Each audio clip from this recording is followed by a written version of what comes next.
योगेन यजेत पुरुषम। जब कोई कामना ना हो, कुछ नहीं चाहिए, केवल भगवत प्राप्ति चाहिए, तो महाराज सिर्फ नारायण का भजन करो, सिर्फ माधव का भजन करो, वो सब कुछ दिला देंगे। आप अगर कुछ नहीं मांगेंगे तो प्रभु सब कुछ देते हैं। आपने जिज्ञासा कर दी भगवान ये करा दो, तो भगवान फिर वही करा देते हैं। लेकिन जिसने भगवान से कुछ नहीं मांगा, वो भगवान अपने आप को दे देते हैं उसको।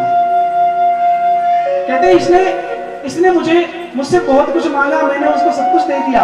उसने मुझसे बहुत कुछ मांगा, मैंने वो दे दिया। लेकिन एक व्यक्ति है जिसने कुछ नहीं मांगा, मैंने अपने आप को समर्पित कर दिया। तो आप कोई वस्तु चाहते हैं कि राधा माधव को चाहते हैं? भगवान को चाहते हैं ना। तो कुछ मत मांगिए, सिर्फ नारायण का यजन करिए, राधा माधव का यजन करिए। उनका यजन हो गया, राधा माधव आपके पास हो गए, तो भैया सब कुछ देने वाला जो समर्थ है वो आपके पास हो गया, तो सब कुछ आपके पास है। लोग स्वर्ग वैकुंठ तक की प्राप्ति भगवान कराते हैं।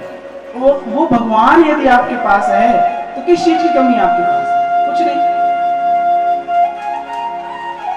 इतना सब कुछ होने के बाद भी जो भजन नहीं करता है ना, उसके लिए सुखदेव जी कहते हैं कि स्वड विराहो दुष्ट खरई संतृष्टः पुरुषः पशु।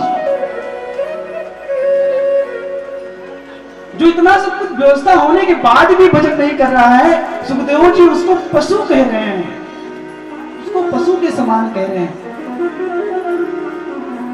क्यों? पशु में क्या कह रहे हैं? श्वा। श्वा मतलब कुत्ता। कुत्ता हम लोग को देख के बड़ा खुश होता है। क्यों?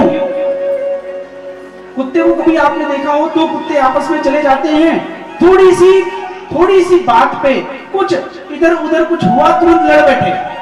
अभी तक बहुत मित्रता है, तुरंत लड़ बैठेंगे और इतना तेज लड़ेंगे महाराज कॉलोनी में परेशान कर देंगे। तो वैसे कुत्ता हम लोगों को देख करके बड़ा खुश होता है। जैसे हम छोटी छोटी बात पर कलह कर देते हैं, वैसे ये भी तो है। ये भी तो अपने पड़ोसन से कुछ भी छोटी सी बात हुई महाराज की, हो गया, बड़ा देख के खुश होता है कुत्ता। दूसरा विटबराह। विटबराह मतलब ग्रामीण सुअर। सुअर देखा तुमने? वो भी हमको देख करके बड़ा प्रसन्न होता है। कैसे? कहता है कि हम चलते फिरते नालियों में भी मैला कुचैला चीज खा लेते हैं, कोई अच्छी चीज की जरूरत नहीं होती है, तो हम लोगों को देख के वो भी प्रसन्न होता है कि इनको देखो, इनके पास भी कोई परहेज नहीं है, कोई कुछ नहीं है, जैसा मिल रहा है महाराज वैसा खा रहे हैं, कोई परहेज नहीं है कि ये खाना चाहिए वो नहीं खाना चाहिए, ये खाना चाहिए इसका त्याग करना चाहिए, कुछ नहीं, जो मिले सब भर लो। हमको देख के सुअर भी बड़ा प्रसन्न हो गए, जैसे हम तैसे ये, हमारे इनमें कोई अंतर नहीं है। तीसरी उपमा दी गई ऊंट को। ऊंट क्या करता है? ऊंट भी हमको देख के प्रसन्न हो रहा है। क्यों?